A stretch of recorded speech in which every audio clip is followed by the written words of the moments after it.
कल ग्वालियर पहुंचोगे और आजाद समाज पार्टी का झंडा अपने डंडे में लगा के लेके आना है और अपने हाथों में डंडा लेकर वकील साहब थे हमारे अनिल मिश्रा करके, उन्होंने कहा कि मूर्ति तो ठीक है, अगर आप ज्यादा उत्पाद बताओगे तो मूर्ति भी नहीं रहेगी।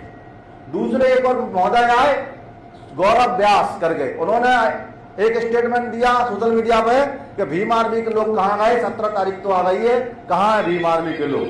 निकालेंगे, हाई कोर्ट पहुंचेंगे और हाई कोर्ट पहुंच के कहेंगे वकील महोदय आप कहाँ हो, भीम आर्मी तो आ गई, आप कौन से जो है घर में छुपे बैठे हो।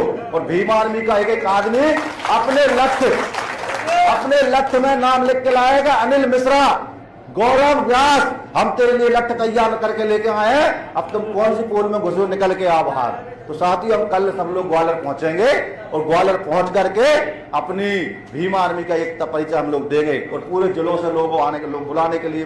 तो ये आपसे ही पूछ रहे हैं, मिश्रा नाम का एक वकील है जो कुत्तों की तरह बड़बड़ा रहा है। ये वकील कहीं भी दी के मैं को परमिशन दिला दो, ला मैं 90% वकील खड़े कर देता हूँ, मैं लगाता हूँ राम जी की प्रतिमा। जो परमिशन हमारे भीम आर्मी के कार्यकर्ताओं से मिले, हाथापाई का आरोप लगेगा औकात ना पता जब आप बाहर से आउटसाइड से आपराधिक तत्वों को कहीं भीम सेना कहीं फैलाने बुलाओगे, लगेगा। एक दूसरा भी है, अगर शांति बाहर रखनी है तो 17 तारीख हो चुकी है और भीम आर्मी के द्वारा, गुटखा खाते भीम सेना के द्वारा और जितने भी ये संगठन है इनके द्वारा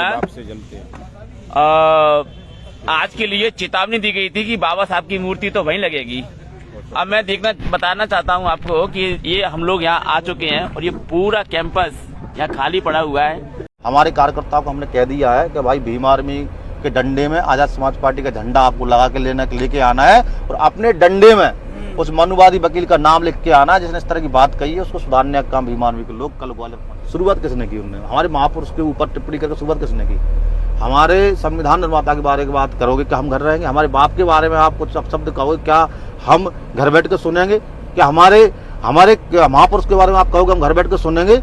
हाँ, हम बिल्कुल लड़ाई दंगा नहीं चाहते हैं, लेकिन अगर सरकार और प्रशासन इस बात को संज्ञान में लेते हुए उस वकील को औकात याद दिलाता, भाई उन्होंने अगर तुरंत स्टेटमेंट दिया था, तुरंत प्रशासन के लोग कार्रवाई करके उस वकील को, इस ढोंगी वकील को जेल डालने का काम करते, उनका काम है। लेकिन क्या कर रहे हैं, जब सरकार और प्रशासन के लोग ये करने के लिए तैयार नहीं है तो क्या कर रहे हैं, भीम आर्मी के लोग को ये कदम उठाना पड़ेगा।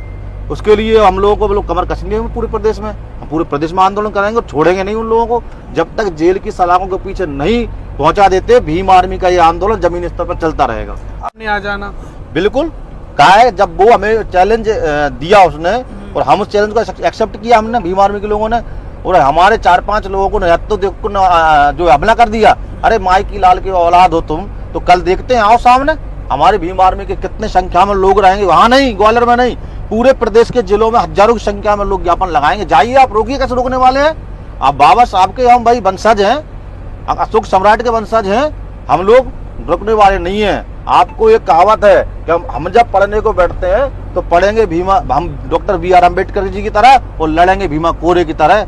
आपने युद्ध का नाम सुना होगा, तो लड़ने में पीछे नहीं और हम पढ़ने में पीछे नहीं। हमें पढ़ने का मौका मिला तो हमने डॉक्टर BR अम्बेडकर जी देश के अंदर आए, जब लड़ने का मौका मिला तो हमने इस देश के अंदर पेशवाओं को हराने का काम किया था। भीमा कोरेगांव याद दिला देंगे। जय भीम साथियों, मैं राजा सोलंकी यूट्यूब चैनल के माध्यम से बता रहा हूं कि ग्वालियर में कल अधिक से अधिक जनसंख्या भीम आर्मी के कार्यकर्ता पहुंचे और इस कुत्ते वकील को अपनी इसकी औकात बताएं। इस कुत्ता जहां कहीं भी मिले ऐसे जूतों से स्वागत किया जाए और मध्य प्रदेश में बाबा साहब के सम्मान में भीम आर्मी पूरे प्रदेश में ज्ञापन देगी। जय भीम साथियों, अधिक से अधिक जनसंख्या में भाग लें।